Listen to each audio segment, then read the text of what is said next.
तो हेलो दोस्तों, स्वागत है आपका आज की इस नई वीडियो में।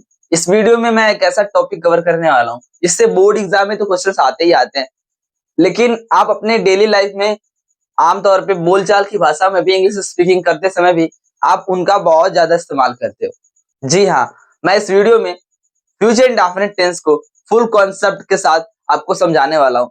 मैंने इस वीडियो में फ्यूचर इंडेफिनिट टेंस के सारे कॉन्सेप्ट्स, की पॉइंट्स और स्ट्रक्चर्स बहुत ही अच्छे से एक्सप्लेन किए। बस आपसे एक ही रिक्वेस्ट है कि इस वीडियो को कहीं पे भी आप स्किप मत करना। मैं गारंटी के साथ कह सकता हूँ कि इस वीडियो को देखने के बाद आपको यूट्यूब पर फ्यूचर इंडेफिनिट टेंस से रिलेटेड और कोई भी वीडियो देखने की जरूरत नहीं पड़ेगी। तो चलिए फिर अब बिना किसी देरी के ये वीडियो शुरू करते हैं। इस वीडियो में मैं फ्यूचर इंडेफिनिट टेंस को 3 पार्ट में पढ़ाने वाला हूँ आपको।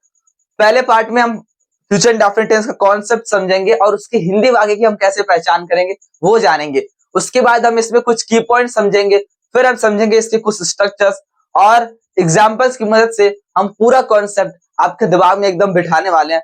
तो चलिए फिर क्लास में आगे बढ़ते हैं। तो आइए सबसे पहले फ्यूचर इंडेफिनिट टेंस का मेन कॉन्सेप्ट समझ लेते हैं ना।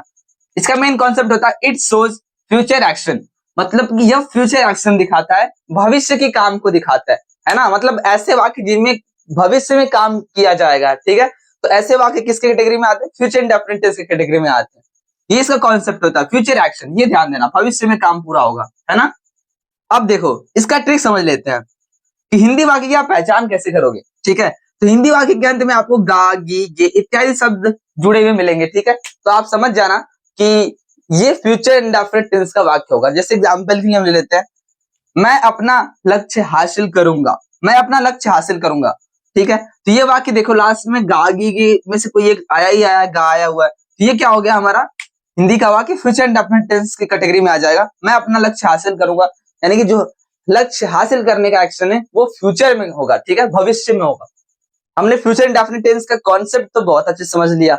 अब हम बात करते हैं दूसरे पार्ट की पॉइंट्स, यानी फ्यूचर इंडेफिनिट टेंस के आपको 3 की पॉइंट्स याद रखने हैं। मैं बोला हूं कि आप हमेशा नोट्स बनाते चला करो, ठीक है। आप वीडियो को पॉज करो और ये सारे तीनों की पॉइंट्स लिख लो, ठीक है। नोट्स बहुत जरूरी है। पहला की पॉइंट हम देखते हैं कि अगर सब्जेक्ट हमारा आई या वी में से कोई भी एक हो, है ना, या तो सब्जेक्ट हमारा आई होगा या फिर वी होगा, तो हम उसके साथ क्या इस्तेमाल करेंगे? हेल्पिंग वर्ब शैल। जी हाँ, याद रखना, नोट्स में भी लिखना कि फ्यूचर इंडेफिनिट टेंस की हेल्पिंग वर्ब शैल या फिर विल होती है ना। तो मैंने बताया कि अगर सब्जेक्ट आई हो या फिर वी हो तो आप कौन सी हेल्पिंग वर्ब इस्तेमाल करोगे? शैल। अब दूसरा की पॉइंट हम देखते हैं, अगर हमारा सब्जेक्ट आई या वी को छोड़ करके कुछ भी और होगा, लिखा हुआ है ना एनी अदर सब्जेक्ट, है ना, आई या वी को छोड़ करके अगर कोई और हमारा सब्जेक्ट होगा दूसरा, तो हम क्या इस्तेमाल करेंगे? हेल्पिंग वर्ब विल, है ना। और तीसरा की पॉइंट हम देख लेते हैं कि सेल या विल जो है मॉडल्स होते हैं। ये क्या होते हैं भैया? ये होते हैं मॉडल्स।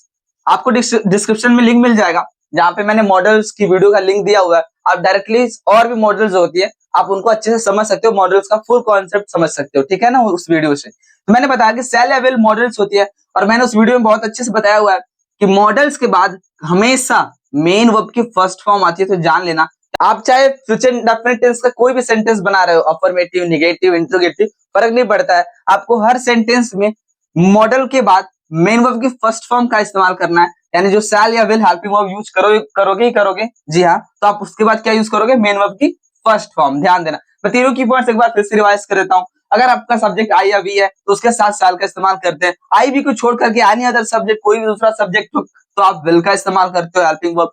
फिर तीसरा देख लो, शैल या विल मॉडल्स होते हैं, और मॉडल्स के बाद हमेशा मेन वर्ब की फर्स्ट फॉर्म आएगी, इसलिए विल या शैल के बाद भी हर सेंटेंस में, फ्यूचर इंडेफिनिट टेंस के हर सेंटेंस में मेन वर्ब की फर्स्ट फॉर्म ही आने वाली है, ठीक है। तो चलिए बिना किसी देरी के फ्यूचर इंडेफिनिट टेंस के हम पांचों स्ट्रक्चर समझ लेते हैं ना। पहला स्ट्रक्चर देखते हैं, अफर्मेटिव सेंटेंस, साधारण वाक्य। ये साधारण वाक्य क्या होते हैं भैया? ऐसे वाक्य जिनमें काम का होना दिखाई देता हुआ है ना, काम के होने का बोध हो, तो समझ जाना वो अफर्मेटिव सेंटेंस है, साधारण वाक्य है ना। तो इस केस में क्या होता है, सबसे पहले हम सब्जेक्ट को लिखते हैं, फिर शैल या विल में से कोई एक हेल्पिंग वर्ब आप इस्तेमाल करोगे। मैंने बताया ही हुआ है की पॉइंट्स में कि आई वी के साथ शैल और बाकी जो भी सब्जेक्ट बच जाते हैं उनके साथ विल का इस्तेमाल करना। अब मैंने ये भी बताया कि शैल और विल होते हैं मॉडल्स, है ना, तो इनके बाद मेन वर्ब की फर्स्ट फॉर्म ही आएगी। उसके बाद आप ऑब्जेक्ट या अदर वर्ड्स लिख करके फुल स्टॉप लगा करके आप अपना सेंटेंस कर लोगे कंप्लीट, ठीक है। अब हम बात करते हैं निगेटिव सेंटेंस की, नकारात्मक वाक्य की, है ना। ये नकारात्मक वाक्य क्या होते हैं? तो नकारात्मक वाक्य ऐसे वाक्य होते हैं जिसमें काम का ना होना दिखाई देता है, ठीक है। तो इसका स्ट्रक्चर क्या होगा, इसमें भी आप सबसे पहले सब्जेक्ट लिखोगे, फिर शैल या विल में से कोई एक हेल्पिंग वर्ब का इस्तेमाल करोगे की पॉइंट्स के अकॉर्डिंग, ठीक है। उसके बाद निगेटिव सेंटेंस है तो नॉट का इस्तेमाल करना ही पड़ेगा। उसके बाद फिर मेन वर्ब की फर्स्ट फॉर्म लगा करके ऑब्जेक्ट या अदर वर्ड लिख करके आप अपना सेंटेंस कंप्लीट कर लोगे, ठीक है। तो ये स्ट्रक्चर्स आप अपनी कॉपी में नोट कर लेना। अब हम एग्जांपल्स देखते हैं ना। पहला एग्जांपल देखो, मैं अपना लक्ष्य हासिल करूंगा, है ना। भाई सबका एक लक्ष्य होता है और लक्ष्य होना भी बहुत जरूरी है। कमेंट में आप भी बताइए कि आपका क्या लक्ष्य, आप जीवन में क्या करना चाहते हो। और आप सभी को याद भी होगा कि लक्ष्य मूवी भी आई हुई थी, ठीक है। तो कमेंट करके भी बताना कितने लोगों ने वो मूवी देखी है। तो खैर यहाँ पे हम पहला एग्जांपल देखते हैं, मैं अपना लक्ष्य हासिल करूंगा, है ना। सबसे पहले हम सब्जेक्ट लिखते हैं स्ट्रक्चर के अकॉर्डिंग। देख लो भाई हिंदी वाक्य क्या कही में गागी गाया हुआ है, तो फ्यूचर इंडेफिनिट टेंस का वाक्य हो गया ना। तो लक्ष्य हासिल करने की बात कब की हो रही है, भविष्य की बात हो रही है, फ्यूचर एक्शन। तो कौन सा टेंस है भैया, ये फ्यूचर इंडेफिनिट टेंस। उम्मीद करता हूँ आपको कॉन्सेप्ट समझ आ गया होगा, ठीक है। बस स्ट्रक्चर्स पे रखती जाओ भैया, जैसे आप फॉर्मूला लगाते हो, फॉर्मूला याद करते हो मैथ में, फिर उसके बाद उस पे वैल्यू पुट करके सवाल हल कर देते हो और आंसर आ जाता है। बस सेम काम करना है, स्ट्रक्चर्स आपके सामने है, बस उसी पे वैल्यू रखते जाओ भाई। तो मैं के लिए क्या सब्जेक्ट यूज करोगे आप, आई। तो सबसे पहले सब्जेक्ट यूज करना था अफर्मेटिव में, मैंने आई यूज कर लिया। शैल या विल में से कोई एक, तो की पॉइंट्स बताया हुआ कि आई या वी के साथ आप क्या इस्तेमाल करते हो, शैल। अब क्योंकि शैल मॉडल है तो उसके बाद मेन वर्ब की फर्स्ट फॉर्म। अब यहाँ पे मेन वर्ब क्या है, काम क्या होना है, देखो वही मेन वर्ब होगी जो इस सेंटेंस में काम दिया होगा। हासिल करना, हासिल करना है ना, हासिल करना। अचीव, अचीव इसकी इंग्लिश मीनिंग होती है, तो लिख लिया, ठीक है। उसके बाद अपना लक्ष्य है ना, तो माई टारगेट, ठीक है। आई के लिए माई, माई का इस्तेमाल करोगे अपना के लिए, ना। सबका अलग अलग होता है, अगर सब्जेक्ट ही होता तो अपना के लिए हिज हो जाता, अगर सब्जेक्ट सी होता तो हर हो जाता, ठीक है। ऐसा ही आई शैल अचीव माई टारगेट, ये सेंटेंस बन जाएगा। अब दूसरा एग्जांपल देखो, सोहन कल कार खरीदेगा। अब दूसरा एग्जांपल देखते हैं, सोहन कल कार खरीदेगा, है ना। तो यहाँ पे देखो ये भी फ्यूचर की बात है, कल की बात है भाई, फ्यूचर में काम होगा खरीदने का। और यहाँ पे भी देखो हिंदी वाक्य कहते हैं गागे के आया हुआ है, तो कौन सा ये सेंटेंस हो गया, फ्यूचर इंडेफिनिट टेंस का अफर्मेटिव सेंटेंस। तो सबसे पहले क्या करते हैं, आपको सबसे पहले सब्जेक्ट लिखना होता है, सोहन लिख लिया। फिर उसके बाद सोहन के लिए आप हेल्पिंग वर्ब विल इस्तेमाल करोगे, ठीक है। सोहन विल खरीदना, तो बाई फर्स्ट फॉर्म में, सोहन विल बाई। और कार टुमारो, यस्टरडे का यूज मत करना क्योंकि यस्टरडे बीते हुए कल को दिखाता है, टुमारो आने वाले कल को दिखाता है, ठीक है। तो ये फ्यूचर एक्शन की बात हो रही है, भविष्य की बात हो रही है, तो आने वाले कल की बात होगी। यहाँ पे आप टुमारो लिखोगे, है ना। तो सेंटेंस बन जाएगा Sohan will by a car tomorrow. और यहीं पे निगेटिव सेंटेंस का भी एग्जांपल देख लो यार। अगर ये मान लेते हैं ये वाक्य होता है सोहन कल कार नहीं खरीदेगा, तो आप कुछ नहीं करते एक्स्ट्रा, बस सोहन विल के बाद आप नॉट का इस्तेमाल कर लेते हैं ना, विल के बाद नॉट का इस्तेमाल कर लेते, Sohan will not by a car tomorrow, ठीक है। तो अब जल्दी से समझ लेते हैं इंट्रोगेटिव सेंटेंस का स्ट्रक्चर क्या होता है। तो सबसे पहले हम ये जान लेंगे इंट्रोगेटिव सेंटेंस क्या होता है, प्रश्नवाचक वाक्य होते क्या है। ऐसे वाक्य जिनसे प्रश्न पूछा जाता है वो प्रश्नवाचक वाक्य होते हैं, सिंपल शब्दों में। और मैं बता दूं इंट्रोगेटिव सेंटेंस की दो कैटेगरी होती है, पहला यस नो टाइप और फिर दूसरा WH word. Yes no type में क्या होता है कि जो प्रश्न का जवाब आप हाँ या ना में भी दे सकते हो। और हिंदी वाक्य अगर होगा यस नो टाइप का, तो हिंदी वाक्य के शुरू में ही प्रश्न सूचक शब्द आ जाएगा, ठीक है। और डब्ल्यूएच वर्ड अगर सेंटेंस होगा, तो जो प्रश्न पूछने वाला वाक्य होगा हिंदी वाक्य कहीं पर भी बीच में आएगा, ठीक है। और जो उसका आंसर होगा आदमी डिटेल में देता है, कम से कम एक लाइन दो लाइन में देता है, ठीक है। अब हम समझ लेते हैं कि इंट्रोगेटिव सेंटेंस को yes no type WH word जो होते हैं उनका स्ट्रक्चर क्या होगा। सबसे पहले यस नो टाइप अगर आपका इंट्रोगेटिव सेंटेंस है, तो आपको सबसे पहले विल या शैल में से कोई भी एक हेल्पिंग वर्ब इस्तेमाल करनी है। जी हाँ, सबसे पहले हेल्पिंग वर्ब विल या शैल में से कोई एक, ठीक है। उसके बाद सब्जेक्ट लिख दोगे, जो भी वाक्य में सब्जेक्ट होगा, उसके बाद मेन वर्ब की फर्स्ट फॉर्म और ऑब्जेक्ट लिख करके आप सेंटेंस कंप्लीट कर लोगे। अब इंट्रोगेटिव सेंटेंस है तो लास्ट में आपको प्रश्नवाचक चिन्ह भी जरूर लगाना चाहिए, ठीक है। अगर उसके बाद हम देख लेते हैं डब्ल्यूएच वर्ड होगा, तो स्ट्रक्चर क्या होगा। तो सबसे पहले आपको डब्ल्यूएच वर्ड लिखना होता है। डब्ल्यूएच वर्ड क्या होते हैं, जिनसे प्रश्न पूछे जाते हैं वो शब्द, जैसे डब्ल्यूएच से शुरू होने वाले शब्द डब्ल्यूएच वर्ड, डब्ल्यूएच से शुरू होता है व्हेन, डब्ल्यूएच से शुरू होता है व्हाई, डब्ल्यूएच से शुरू होता है वेयर, ये सब क्या हो गए, डब्ल्यूएच वर्ड हो गए। इनको सबसे पहले आप लिख लोगे। उसके बाद फिर विल या शैल में से कोई एक हेल्पिंग वर्ब इस्तेमाल कर लोगे। फिर सब्जेक्ट लिख करके मेन वर्ब की फर्स्ट फॉर्म और ऑब्जेक्ट इस्तेमाल करके आप सेंटेंस कंप्लीट कर लोगे। आगे प्रश्नवाचक चिन्ह जरूर लगा देना। अच्छा, डब्ल्यूएच वर्ड्स का एक और आप इजी कॉन्सेप्ट समझ सकते हो कि बस आप क्या करो, अगर डब्ल्यूएच वर्ड सेंटेंस हो तो डब्ल्यूएच वर्ड को लिख लो पहले, उसके बाद जो भी यस नो टाइप का स्ट्रक्चर उसको कंटिन्यू कर लो, ठीक है। तो आपको अलग से याद नहीं करना पड़ेगा, जो यस नो टाइप का स्ट्रक्चर है वही यूज होगा, बस आप उसी के पहले डब्ल्यूएच वर्ड यूज कर लेना डब्ल्यूएच वर्ड वाले सेंटेंस में, है ना। अब हम बात करते हैं इंट्रोगेटिव निगेटिव सेंटेंस। हाँ, प्रश्नवाचक नकारात्मक वाक्य भी तो होते हैं, उनका स्ट्रक्चर क्या होगा। कुछ नहीं भाई, इंट्रोगेटिव निगेटिव सेंटेंस भी होगा तो वो भी दो तरह का होगा, ठीक है। सिंपली पहला यस नो टाइप का होगा और डब्ल्यूएच वर्ड टाइप का इंट्रोगेटिव निगेटिव सेंटेंस होगा। तो बस ध्यान देना, जो स्ट्रक्चर आपने इंट्रोगेटिव सेंटेंस में यूज किया है यस नो या डब्ल्यूएच वर्ड के लिए, सेम उसी तरह से आप इंट्रोगेटिव निगेटिव सेंटेंस में भी यही दोनों स्ट्रक्चर यूज करने वाले हो। अगर यस नो टाइप का होगा तो ये वाला स्ट्रक्चर, और डब्ल्यूएच वर्ड टाइप का अगर इंट्रोगेटिव निगेटिव है तो ये वाला स्ट्रक्चर।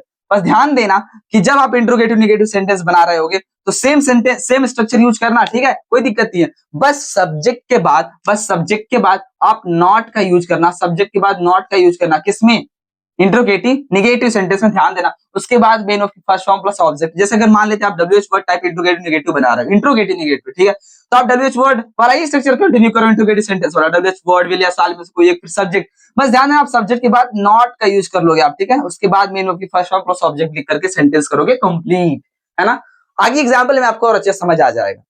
तो चलिए अब हम फ्यूचर इंडेफिनिट टेंस के प्रश्नवाचक वाक्यों के कुछ उदाहरण समझ लेते हैं ना। पहला एग्जाम्पल देखते हैं, क्या आज की रात बारिश होगी, है ना। यहाँ पे देखो जो काम भविष्य में होने वाला है उसके बारे में प्रश्न पूछा जा रहा है ना। तो अगर भविष्य में काम होने वाला फ्यूचर इंडेफिनिट टेंस है ना और प्रश्न पूछा जा रहा है तो कौन सा सेंटेंस? Interrogative sentence. ध्यान दो प्रश्न पूछने वाला शब्द क्या शुरू में आया हुआ है, कमेंट में जल्दी बताओ कौन सा सेंटेंस हुआ ये, है ना। ये यस नो टाइप का सेंटेंस है वैसे, ठीक है। तो हम इसका स्ट्रक्चर क्या जानते हैं भैया कि सबसे पहले शैल या विल में कोई एक हेल्पिंग वर्ब। तो अब बताओ ये यूज कैसे होता है? सब्जेक्ट के अकॉर्डिंग। ध्यान देना अब यहाँ पे सब्जेक्ट चूज करने में आपको थोड़ी सी प्रॉब्लम हो सकती है। आप लोग आपको लगेगा कि बारिश सब्जेक्ट है, ठीक है भाई, बारिश सब्जेक्ट नहीं है यहाँ पे, ठीक है। आप एक बात याद रखो कि जब भी प्राकृतिक संभावनाएं दिखानी होती हैं तो हम सब्जेक्ट के रूप में as a dummy subject it का इस्तेमाल करते हैं ना। अगर आप लोग कहते हो तो मैं इट पे स्पेसिफिक वीडियो बना दूंगा जिससे आप इट के सारे कॉन्सेप्ट कब कब इट का इस्तेमाल हम करते हैं समझ आ जाएगा, ठीक है। तो कमेंट में जरूर बताना कि क्या आपको जानना है इट के कॉन्सेप्ट। मैंने आपको क्या बताया कि जब भी प्राकृतिक संभावनाएं दिखानी होती हैं तो हम सब्जेक्ट के रूप में इट का इस्तेमाल कर लेते हैं। तो हमने इट का इस्तेमाल कर लिया, विल इट, ठीक है। अब विल का इस्तेमाल कैसे हुआ भाई? आपको पता है आई या बी होता तभी चल लेते, यहाँ पे सब्जेक्ट इट का इस्तेमाल ना करना है तो उसके हिसाब से आप क्या यूज करोगे? विल, ठीक है। तो विल इट रेन, ठीक है, रेन को हम बना लेंगे वर्ब, ठीक है, बारिश होना क्रिया हो जाएगी, ठीक है। विल इट रेन टुनाइट, अब आज की रात के लिए आप टुनाइट वर्ड का इस्तेमाल करते पता ही होगा और प्रश्नवाचक चिन्ह लगा देना तो सेंटेंस बन गया विल इट रेन टुडे, क्या आज की रात बारिश होगी, है ना। अभी दूसरा एग्जांपल देखते हैं, तुम मुझसे शादी क्यों नहीं करोगे। अगर ऐसा वाक्य आ जाए, यहाँ पे ध्यान से देखो हिंदी वाक्य के बीच में कहीं पे प्रश्नवाचक शब्द आया हुआ है तो ये कौन सा वाक्य होगा? WH word. और नहीं करोगे ये भी पता चलता है कि ये इंट्रोगेटिव में इंट्रोगेटिव निगेटिव सेंटेंस का डब्ल्यूएच वर्ड है ना। तो यहाँ पे हम क्या करने वाले हैं, सबसे पहले आपको डब्ल्यूएच वर्ड लिखना होता है, आपको पता ही होगा। सेम स्ट्रक्चर अप्लाई करो इंट्रोगेटिव सेंटेंस का डब्ल्यूएच वर्ड वाला, बस सब्जेक्ट के बाद नॉट लगा देना तो इंट्रोगेटिव निगेटिव सेंटेंस बन जाएगा। तो सबसे पहले आप डब्ल्यूएच वर्ड्स वाई का इस्तेमाल करो क्योंकि क्यों है तो वाई इस्तेमाल कर लिया। अब हेल्पिंग वर्ब यूज करनी होती तो पहले देखो सब्जेक्ट क्या यूज करना है भाई, उसी के अकॉर्डिंग तो आप हेल्पिंग वर्ब यूज करोगे। तो सब्जेक्ट क्या है यहाँ पे? तुम हो गया यानी यू, और आई भी रहता तो सेल, और अगर आई भी नहीं है कोई भी सब्जेक्ट हो भाड़ में जब विल का इस्तेमाल करेंगे तो यहाँ पे यू है तो विल इज यूज कर लिया, ठीक है। उसके बाद सब्जेक्ट लिखना होता है आपको, लिख लिया। उसके बाद ध्यान देना इंट्रोगेटिव निगेटिव है ना, ये सब्जेक्ट तो सब्जेक्ट के तुरंत बाद नॉट का इस्तेमाल कर लेना, वाई विल यू नॉट, और फिर शादी करना के लिए मैरी और मी, ठीक है। Why will you not marry me. ध्यान देना बहुत सारे लोग मैरी के बाद प्रीपोजिशन यूज करते हैं, विथ हो गया या फिर वो कोई और प्रीपोजिशन यूज कर लेते हैं जैसे मैरिड टू मी यूज करे, सब गलत भाई। मैरी के बाद कोई भी प्रीपोजिशन यूज नहीं होता, आप डायरेक्ट आगे लिख लोगे ऑब्जेक्ट, ठीक है। Why will you not marry me. मैं उम्मीद करता हूं कि आपको फ्यूचर इंडेफिनिट टेंस बहुत अच्छे समझ आया होगा। जी हाँ, इस वीडियो में मैंने बहुत ही कम एग्जांपल लिए हैं, बस मैं चाहता था कि मैं आपको कॉन्सेप्ट सिखा सकूं, स्ट्रक्चर सिखा सकूं, ठीक है। अगर आपके बेसिक स्ट्रांग हो गए तो आप 10th और 12th के बोर्ड एग्जाम में जितने भी हिंदी के ट्रांसलेशन आते हैं ना इंग्लिश में कन्वर्ट करने के लिए, अगर वो फ्यूचर इंडेफिनिट टेंस होंगे तो आप डेफिनेटली कर पाओगे। और अगर आपको फिर भी लगता है कि और प्रैक्टिस की जरूरत है तो प्लीज इस वीडियो में कमेंट जरूर करिए, तो मैं आपके कहने पे जरूर प्रैक्टिस सेशन के लिए 10-15 एग्जाम्पल लेकर के एक और नई वीडियो बनाऊंगा, ठीक है।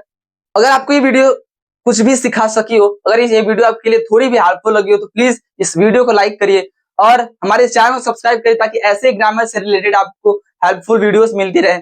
और आपके लिए एक छोटा सा रिमाइंडर है, मैंने ये टेंस मैस्टिक सीरीज की प्लेलिस्ट बनाई हुई है, लिंक आपको डिस्क्रिप्शन मिल जाएगा, आप प्लेलिस्ट देखना ना भूलिए क्योंकि आपको सारे टेंस बहुत अच्छे से समझ आ जाएंगे अगर आप उन वीडियोस को देख लेते हो तो, ठीक है।